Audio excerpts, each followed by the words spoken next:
In today's video, I'm going to teach you how to embed Calendly on WordPress quick and easy, 5 minutes. First, open your browser and head to calendly.com. Sign into your account using your email address and password, then continue to the main dashboard where your event types are listed.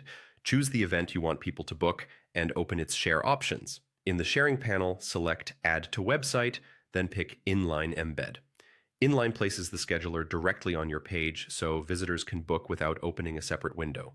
You'll also see other options like a pop-up widget or a text link, but for this walkthrough, we'll stick with Inline because it keeps everything neatly on the page. Click Continue, and Calendly will generate the embed snippet for you. Hit copy code to place it on your clipboard. Now switch over to your WordPress dashboard.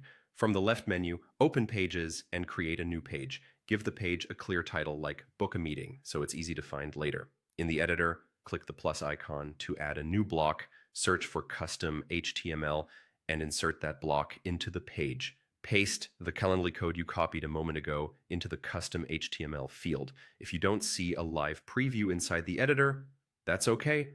Some themes only render it on the front end. Use the Preview button to check how it looks.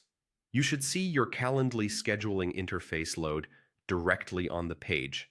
If it appears narrow, you can set the block or page layout to a wider or full width in your theme settings. When everything looks good, click Publish to make the page public. A few helpful tips before we wrap up. If you ever need to embed a different event, repeat the same process in Calendly and replace the code in the HTML block. Using a page builder, add an HTML or code widget and paste the exact same snippet. If the embed doesn't appear right away, clear your site or browser cache and refresh. Calendly automatically handles time zones for visitors, so you don't need extra settings. And you can always switch to the pop-up options later if you decide you want the scheduler to appear in a modal instead of inline. That's it. You've embedded your Calendly scheduler directly on WordPress, no plugins required. Your visitors can now pick a time without leaving your site, and appointments will go straight to your Calendly calendar. Thanks for watching, and feel free to pause and rewind as you follow along.